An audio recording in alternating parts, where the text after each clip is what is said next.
Não deve fazer, mas pode.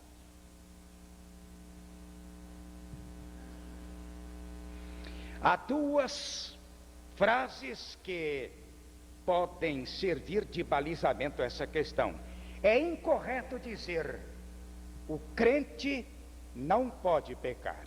É incorreto.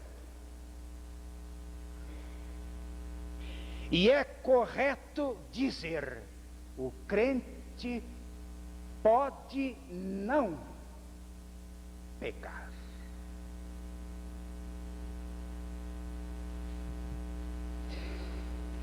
É exatamente estes dois pilares da doutrina do pecado em relação ao crente que aparecem na experiência de Pedro e na experiência dos fiéis através dos tempos.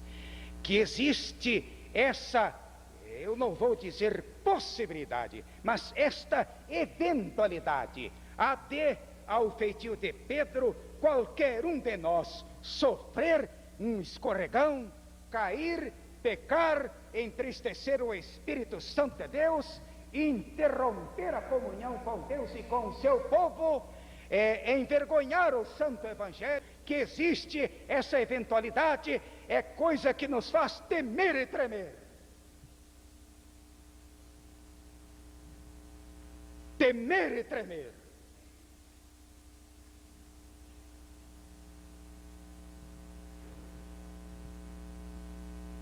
Então vamos ver isso a partir destes levantamentos absolutamente necessários para a perfeita compreensão da matéria. Que existe esta eventualidade, a eventualidade de que o crente, sem embargo de ser santo, no sentido de ser separado para Deus, possa cair em pecado. Nós o asseveramos com base nas seguintes proposições. Primeira, a própria experiência dos fiéis no transcurso dos séculos. A experiência de crentes os mais santos, de figuras as mais extraordinárias do povo de Deus e da Igreja do Senhor Jesus Cristo. A experiência de homens e mulheres que privaram com o Salvador, que andaram com Jesus, que ouviram os seus ensinos, que estiveram no pico da montanha em matéria de santidade, que contemplaram a glória de Deus, que foram santos em todo sentido. A experiência de que eles caíram eventualmente assegura e sustenta esta teologia e esta doutrina. Vejam só, Abraão, aquele a quem as Escrituras chamam de o amigo de Deus, por quem Deus tinha tanto prazer e com quem Deus tinha tanta intimidade, que chegou a dizer, antes de consumar o seu propósito de reduzir a subversão às cidades de Sodoma e Gomorra, entre outras, Deus disse: ocultarei eu a Abraão o que faço? Deus queria, antes de fazer alguma coisa, dar ciência disso ao seu servo Abraão. Tal era a intimidade com ele. Um homem de fé, um homem que construía altares, um homem que fazia o que era do agrado de Deus, um homem que vivia na comunhão com Deus, um homem que tomava consciência e ciência dos projetos de Deus antes que eles se transformassem em realidade. Este homem, a despeito de tudo isso, mentiu. E a não ser que se prove que mentir não é pecado, permanece de pé a ideia de que o santo tem esta eventualidade, a de pecar. Abraão mentiu.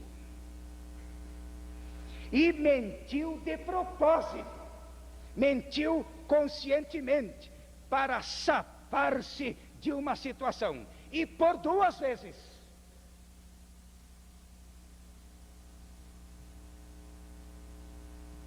E o que é que aconteceu com o homem segundo o coração de Deus? Quem era o homem segundo o coração de Deus? O rei Davi.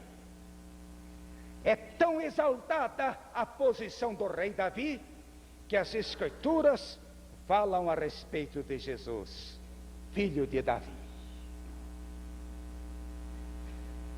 O reino de Davi era o protótipo do reino do Rei dos Reis e Senhor dos Senhores. Um homem segundo o coração de Deus. Um homem a quem Deus amava. Uma extraordinária figura da história da salvação e da história de Israel. Um poeta no sentido mais profundo do termo. Uma alma que experimentou as regiões remansadas da paz, que tinha transportes espirituais, que gozava da glória e da presença de Deus. Mas Davi escorregou, Davi pecou, Davi deslizou, Davi caiu, Davi se arrependeu, Davi se recuperou. Mas a experiência dele, como a do patriarca, prova esta dolorosíssima eventualidade para todos nós, a de que o crente, sem embargo de ser ele o melhor, escorrega.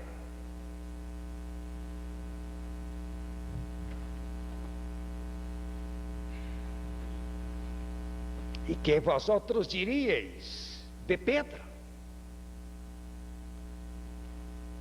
aquele que fez as mais extraordinárias confissões de fé da história da igreja, e antes desse evento e desse acontecimento,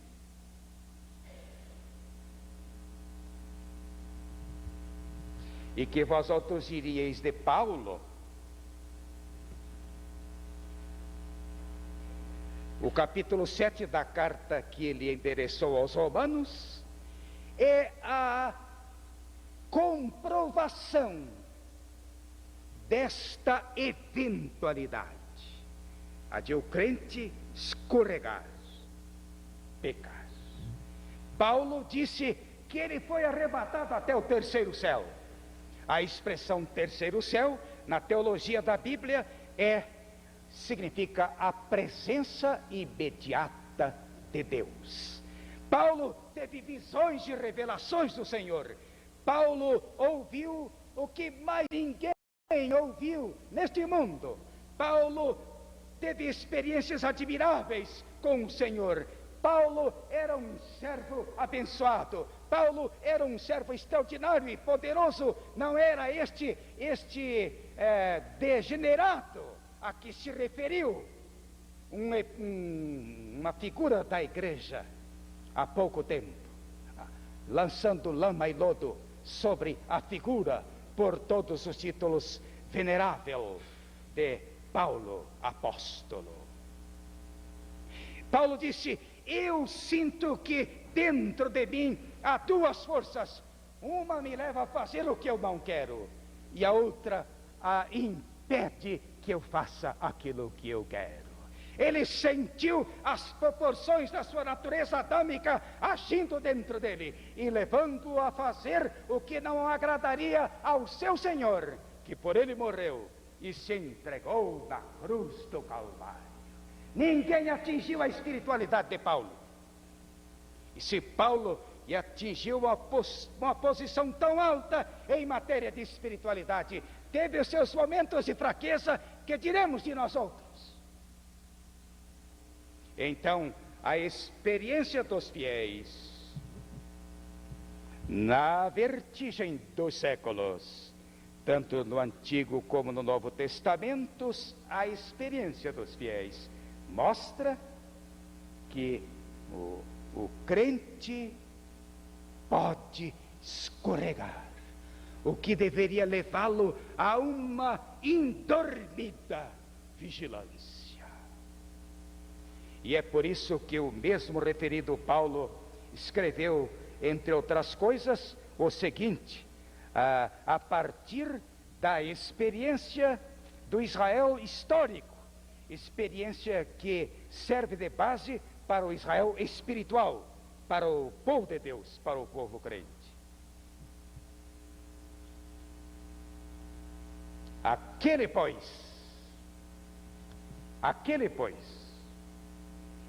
que pensa, que imagina estar em pé, que imagina que é santo, que imagina que é irrepreensível, que imagina que é melhor do que os outros, aquele que pensa e imagina estar em pé, cuidado, não caia.